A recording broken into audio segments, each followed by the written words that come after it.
Education meeting to order. First, we'll start with the Pledge of Allegiance. I pledge allegiance to the flag of the United States of America and to the republic for which it stands, one nation, under God, indivisible, with liberty and justice for all.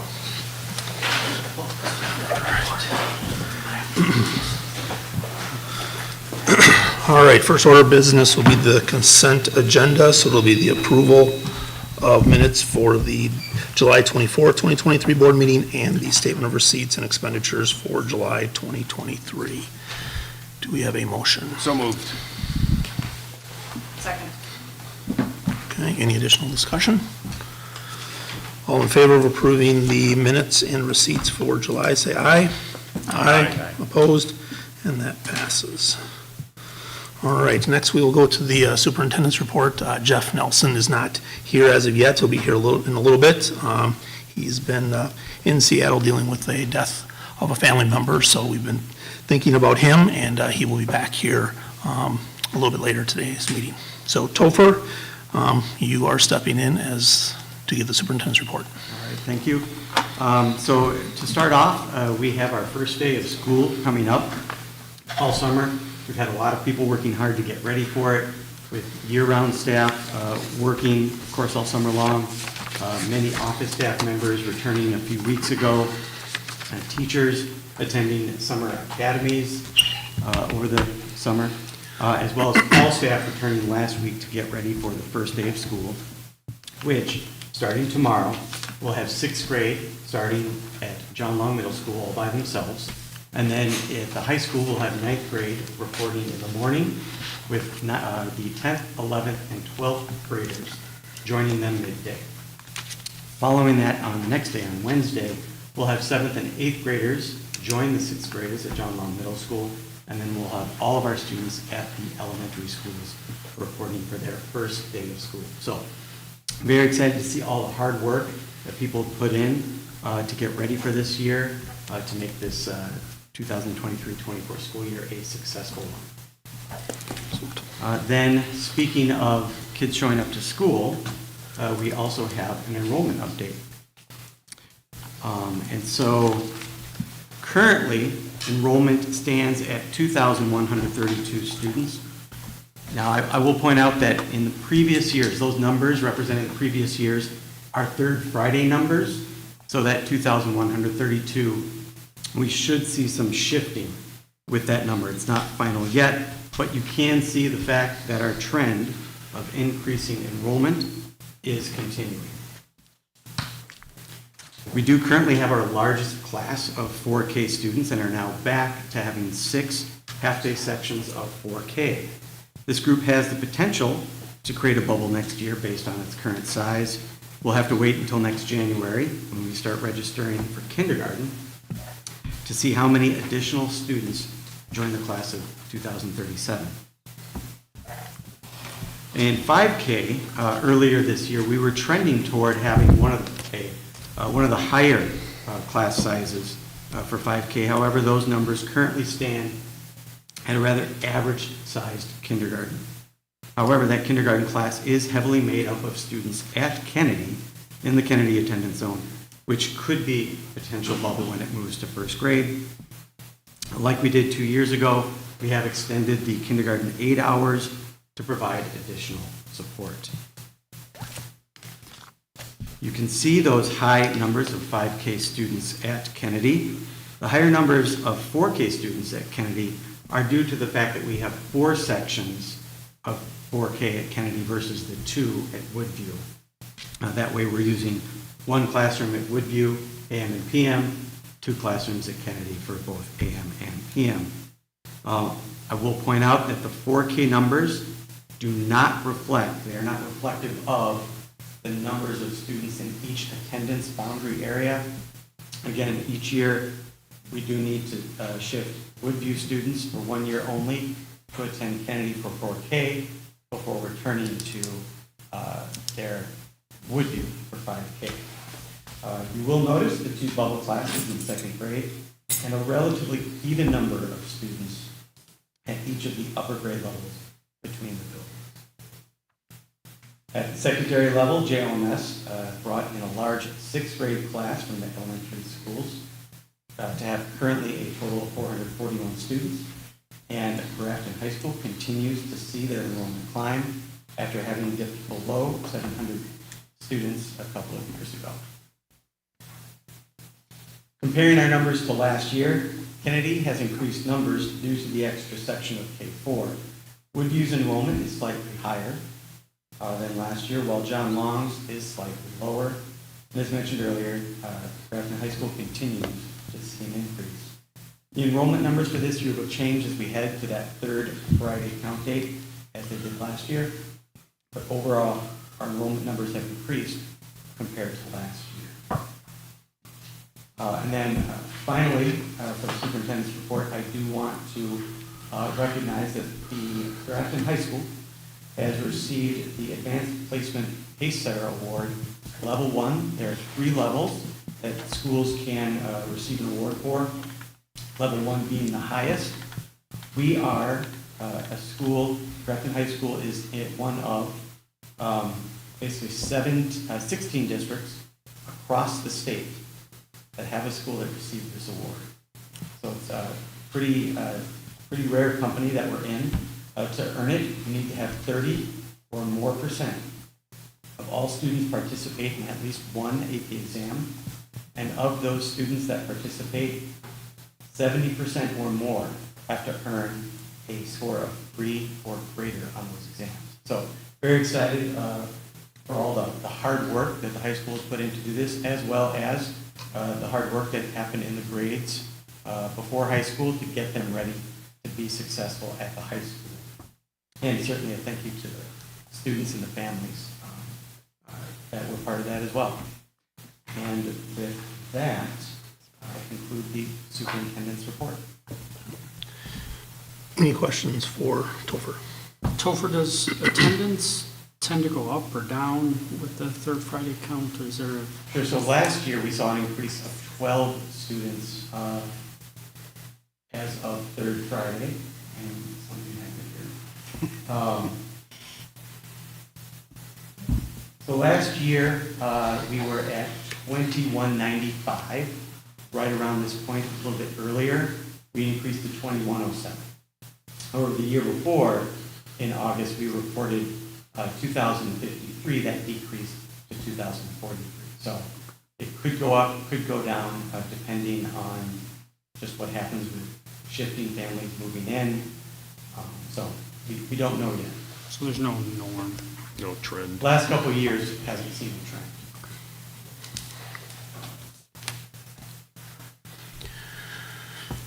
Any other questions? The AP Pacesetter Award, is that the first time that we've been awarded that?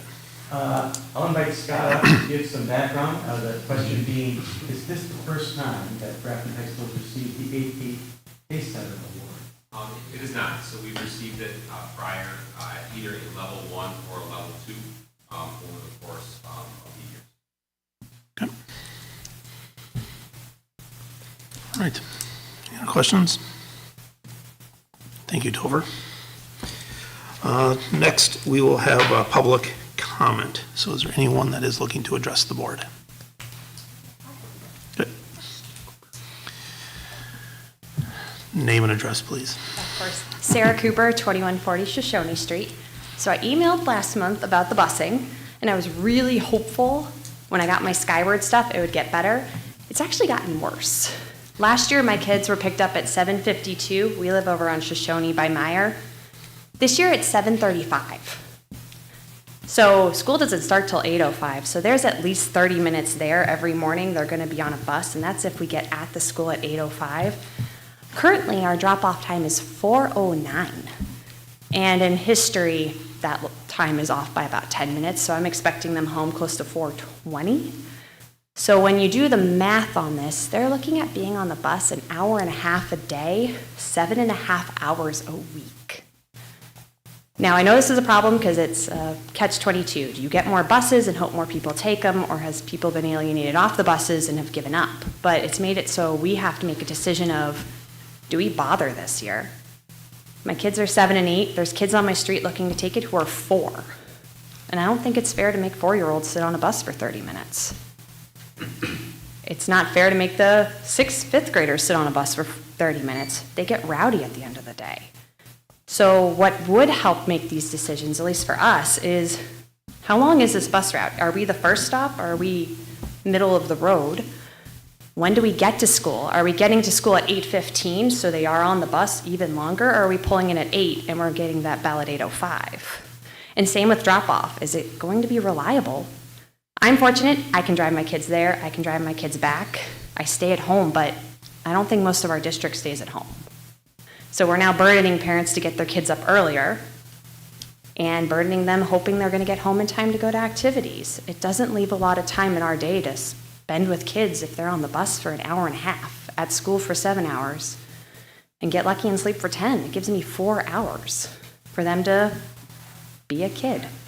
So I'd really like more information on these bus routes and when they're showing up, and more communication about why, and if we're going to get more buses, or if this is just going to be how it is, so we can make a better informed decision on this. Thank you. Thank you. Anyone else like to address the board?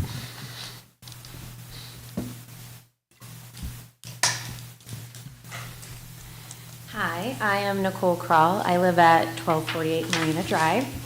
I'm here just as a member of Grafton Education Foundation. We are excited for the 2023 school year. We had a really successful year of fundraising last year. Next month, our mail-in campaign, Seeds to Harvest, kicks off. And we're just looking forward to another great year of raising funds for our school district. Thank you. Thank you for what the GEF does for the district as well. Anyone else? Okay, thank you. Item C, Topher Personnel Report. Yes, so we're bringing forward for approval, recommending the hires of Jana Hogenstein, District EL Coordinator, Alicia Cornelli, Special Education Teacher at Grafton High School, Jake Lupertella, Special Education Teacher at Grafton High School, Madeline Seiss at Special Education Teacher at John Long Middle School, Chris Thibodeau, Math Teacher at Grafton High School. For resignations, we have Alex Ellentenny, Physical Education Teacher at Woodview Elementary, Maddie Hosney, Title I Interventionist, John Long Middle School, and Emily Callio, Physical Education Teacher, John Long Middle School. And then for information only, we have new hires of Sarah Bauman, Library Aide, John Long Middle School, Elizabeth Heil, Special Education Aide, Grafton High School, Jennifer Jacobson, Office Assistant at Kennedy Elementary School, and Christine Kraut-Kramer, Special Education Aide at Kennedy Elementary School. And then for information only, resignations, Carolina Bacelis, Special Education Aide, Kennedy Elementary School, Beth Sitchie, Office Assistant, Office Assistant at Kennedy Elementary School, Mary Aresh, Library Aide at John Long Middle School, Melissa Forsythe, Special Education Aide at Kennedy Elementary School, Rebecca Moser, Special Education Aide at Grafton High School, and Nicole Stewart, Library Aide at John Long Middle School. And we would need motions for approving the new hires and approving the resignations, needing a special motion to approve Alex Ellentenny's resignation pending the reception of liquidated damages. Okay, any questions for Topher? Okay. So we'll take this, there'll actually be 3 votes on this, all of the new hires, a special one for Alex, and then we'll do Maddie and Emily at the end. So for the new hires, I would be looking for a motion to approve Jana Hilgenstein, Director EL Coordinator, Alicia Cornelli, Special Education Teacher, Grafton High School, Jake Ripatella, Special Education Teacher, Grafton High School, Madeline Seiss, Special Education Teacher, John Long Middle School, and Chris Thibodeau, Math Teacher, Grafton High School. So moved. Second? All right, any additional discussion? All in favor of approving the new hires, say aye. Aye. Opposed? And we welcome all of them to the Grafton School District. Resignations, we will do Alex Ellen, teen physical education teacher, Woodview Elementary School, and this is pending the approval or the receipt of the liquidated damages from the new school district. Do we have a motion for that? So moved. Second. Any questions? All in favor of the resignation of Alex, say aye. Aye. Opposed? And that passes as well. And the last two would be Maddie Hosine, Title I interventionist, John Law Middle School, and Emily Callio, physical education teacher, John Law Middle School. So moved. Thank you. Do we have a second? Second. Any discussion? All in favor of accepting the resignations of Maddie and Emily, say aye. Aye. Opposed? And that passes as well. And we wish Alex, Maddie, and Emily best of luck, and we appreciate them for their time at the Grafton School District. All right. Next, we will go to item D, which will be the Vision 2030 update. Topher, you have this as well? Yes, with help from Michael. Okay. Help from Michael, actually. So, Vision 2030, beginning in the fall of 2023, the district started a strategic planning process. The administrative team and board members met to evaluate the district's strengths, weaknesses, opportunities, and potential challenges.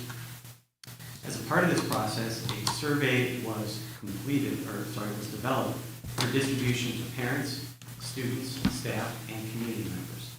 In February, the district hosted a focus group and invited individuals from these various groups to review the survey data and information about the district's programs. The focus group was asked to develop strategic planning goals and objectives. The administrative team used the feedback from the focus group to establish 4 priority areas and corresponding key performance indicators. Each year when the data is available, we will color code each key performance indicator depending on the progress towards reaching that goal. Tonight, we will review and discuss the strategic plan before bringing it back for approval at the September board meeting. Michael and I will provide a review of many of these goals before turning it over to discussions and questions. So over the years, Jeff has spoken to the fact that we have been planning strategically, and our dashboard has reflected that. We bring our dashboard and our goals connected to really the college-ready and student engagement over the last number of years. And you can see many of the things that we've been monitoring over the last number of years through the district dashboard are sprinkled among college, career, and life-ready in this new version of our strategic plan.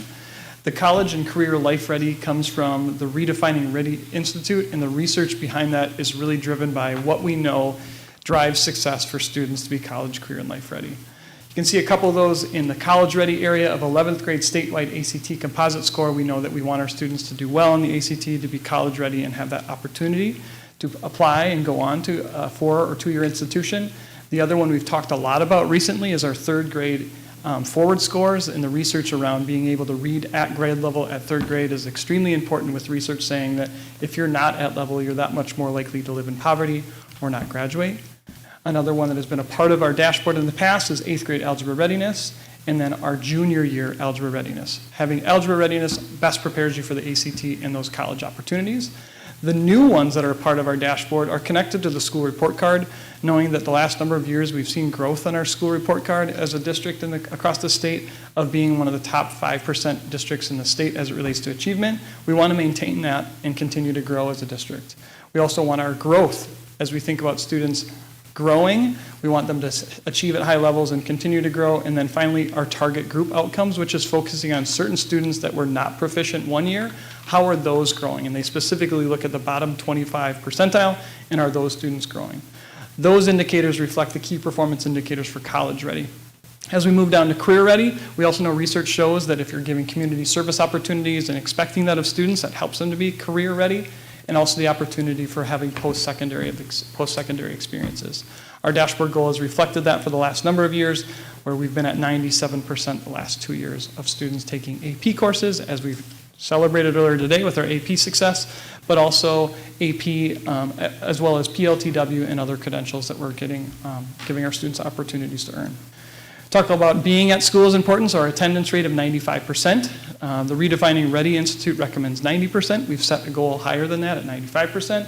You can see also being in extracurricular opportunities is also a key performance indicator for career readiness. Lastly, one thing that we've added recently is having our students select a career pathway and making sure that they have opportunities to explore that through Grafton High School, if not earlier through internships that we've adopted and implemented at the middle school level. Finally, Life Ready. We want 100% of our students to graduate. One of our greatest success at our high school is we graduate students. We want that to continue to be a success, with our baseline being 98%. We want to continue to also survey students and find those connections at school. Having a life connection, having someone that they can go to. We'd like to develop a survey over the next year to make sure that we're surveying students 3rd through 12th grade to see if they indeed have that connection.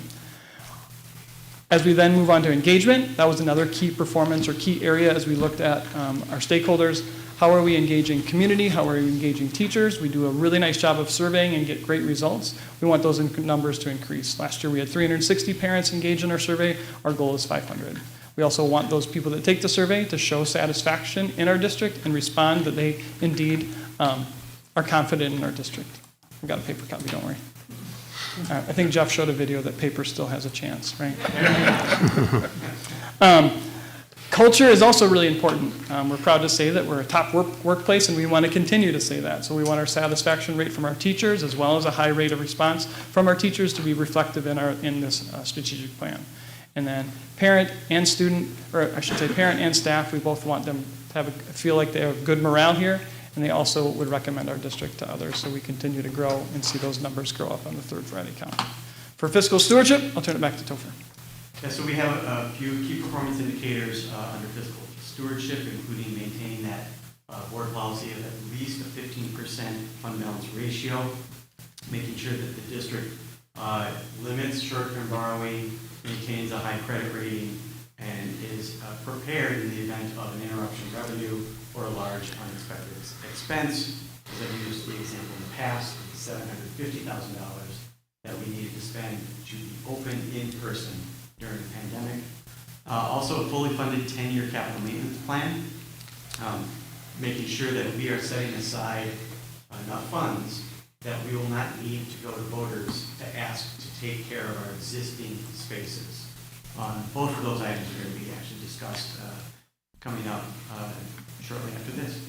Also limiting levy increases to no more than the rate of inflation, and ensuring that we have a fully funded 5-year technology plan in our regular budget to make sure we can continue to have a replacement cycle that's sustainable for our technology. With that, I'll turn it over to any discussion or questions that the board might have. Can you help clarify why teacher retention baseline is 97 and our goal is 95? This is a high year, so this is one of our successful years. We've reported to our new teachers. Last year we had 25 new teachers. Since then, we've had one other resignation, but 23 of our 25 new teachers are back this year, and we had limited retirement last year, so I think having that baseline of 95%. So that won't change, that's like the gold standard. It varies year to year, but certainly we had a... So that's just showing we meet our... Start with the green in that column for sure. Any other comments or questions for Topher or Michael? So obviously very good. I mean, we did get a chance to share this with the staff on the welcome back. So that was great for us to be able to give that to them. They all received a copy of this. And then once this is approved, this will be on our website, correct? Correct.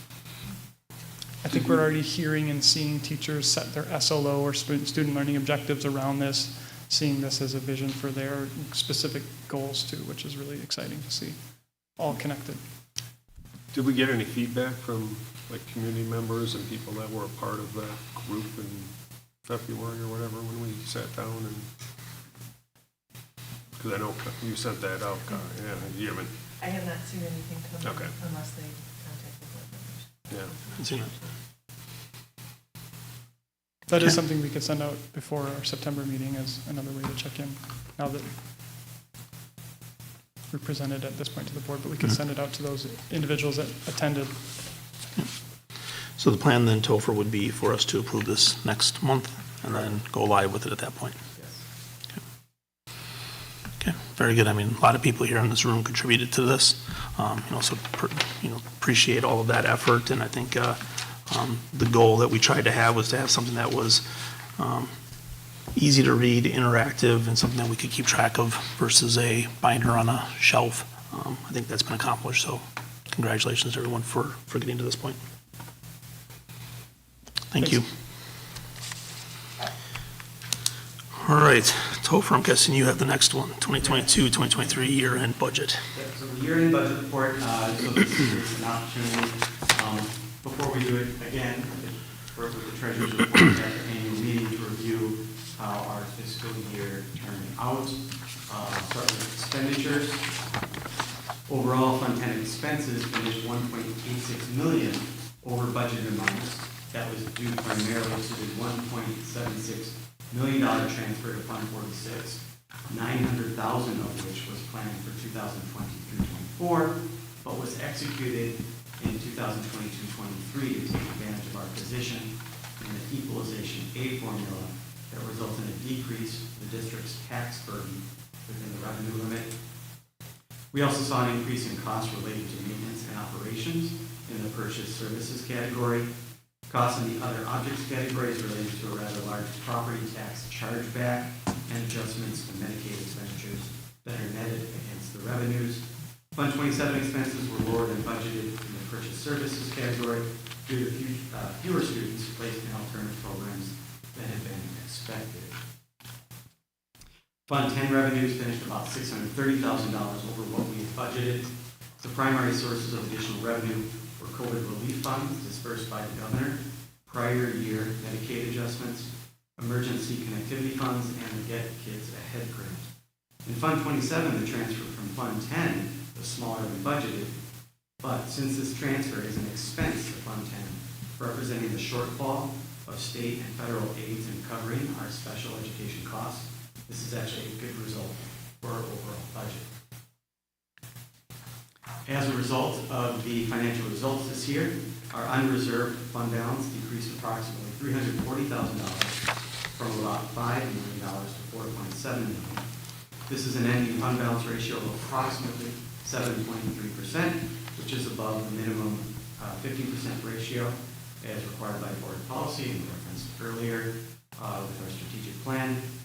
Outside of our unreserved fund balance, we have a reserved fund balance to stabilize revenue due to state funding shortfalls.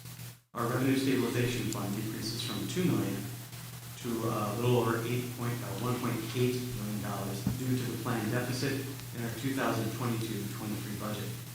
The $900,000 set aside in 2021-22 for a future transfer to Fund 46 was in fact transferred this year, or this past year, where it is available to assist with funding our capital maintenance plan. Any questions? Questions for Topher?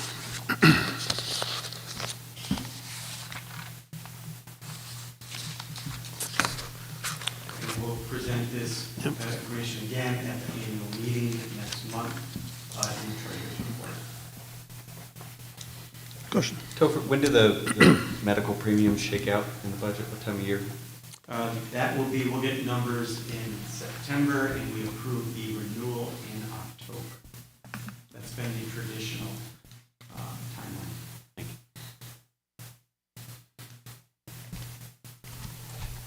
Okay. No motion. Information. No, sorry, we do need approval of the capital maintenance plan.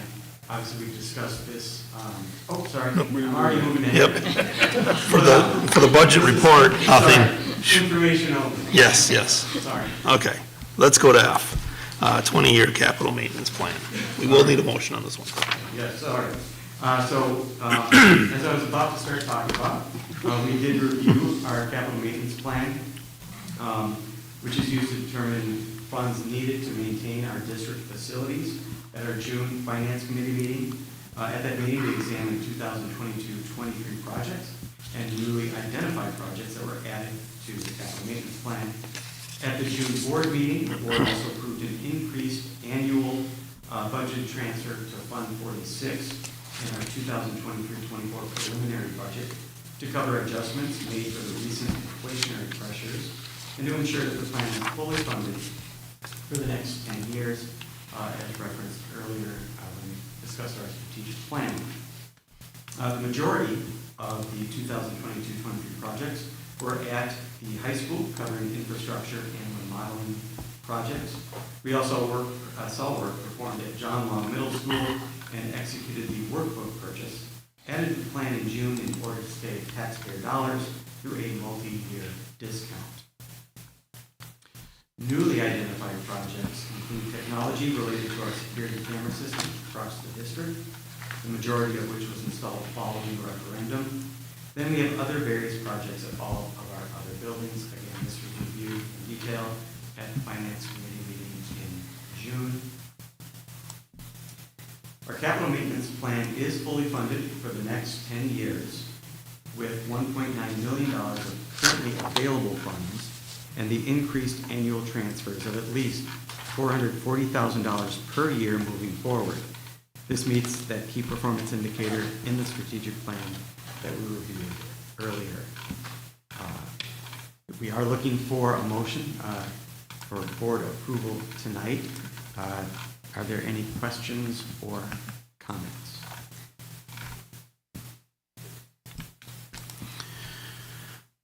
Questions from the board?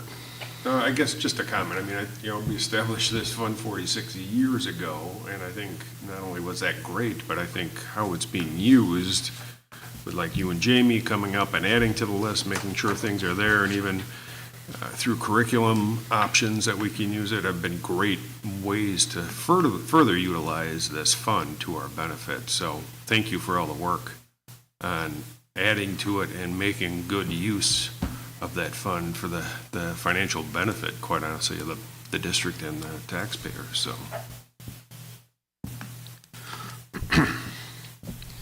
I would certainly agree. I mean, it's given us a lot of flexibility, especially at the end of the year like we did, last month. So certainly be good. I thought the list was comprehensive, but it keeps growing, which is good, that we keep adding to it and find those things to add and make sure they're addressed, because we don't want to be caught back like in the situation in 2017. So Great. Any other questions? Okay, so you'll be looking for a motion to approve the 2023-24 capital maintenance plan. Second. We have a motion and a second. Any last discussion? All in favor say aye. Aye. Opposed? And it passes. Thank you, Topher. Item G, DPI Special Education Model Forms and Policies and Procedures.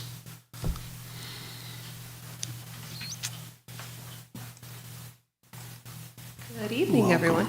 This is an extremely anticlimactic item because DPI has not updated. They are going to continue to use last year's version of our special ed manual, so it would be recommended that we continue to move forward with these policies and procedures. No changes. No changes, which is fabulous. That never happens. All right. Any questions for Amanda about our non-changing policy? All right, with that, we would look for a motion to adopt the updated Wisconsin Department of Public Institution Special Education Model Forms and Policies and Procedures Manual as the board's official policy. So moved. second. Any last discussion? All in favor say aye. Aye. Opposed? And that passes. Thank you. Thank you. H, student overnight trip request. Yes, we have a student overnight trip application brought forward to the board for approval involving the Grafton cross-country team. It would be a overnight trip to the rustic cabins and campsites at Glacier Hills in either Hubertus or Richfield, further north from here. And so the Ryan Brogelman and Celia Weil, Willie, thank you, would be the chaperones on the trip. It'll be taking place from Friday night to October. There are a number of options for the players to participate, whether it's for every night, for some nights, or for just participating during the day, to get a camping experience and to build camaraderie with the team and practice building campfires. So we bring this forward to you. The cost would be, I believe it's per student $25 for the lodging. And so we bring it forward to you to approve for that overnight trip. All right. Any questions for the student overnight trip application for the Grafton Cross Country team? All right, do we have a motion to approve the trip request? So moved. Second. Any discussion? All in favor, say aye. Aye. Opposed, and they are on their way. Thank you. Gift reports, Topher. Yes, we have a couple of gifts brought forward for board approval tonight. First being a gift from Office Depot for $1,516.21 to Woodview Elementary. So we bring that forward for your approval tonight, as well as the donation of football cleats by the Green Bay Packers to our football program. Estimated value of $1,050. So we would look forward to approval by the board tonight so that we can get a letter of thanks out to them for that. Okay. Any questions? All right, we will look for approval for the gift reports as presented. So moved. Second. All right, any last discussion? All right, all in favor of the gift report, say aye. Aye. Opposed, and that passes, and we thank them for their generosity to our district. So, thank you. With that, that takes us to adjournment. The Board of Education will consider a motion to convene in closed session. One, pursuant to Wisconsin Statute 19.85, Section 1, subsection C, considering employment, promotion, compensation, or performance evaluation data of any public employee over which the governmental body has jurisdiction or exercises responsibility, for purpose of considering teacher compensation and performance-related data of the superintendent.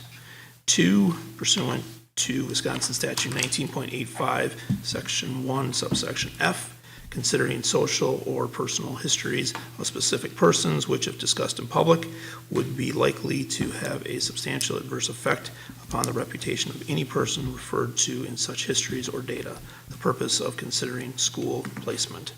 Do we have a motion to go into closed? So moved. Second. Okay.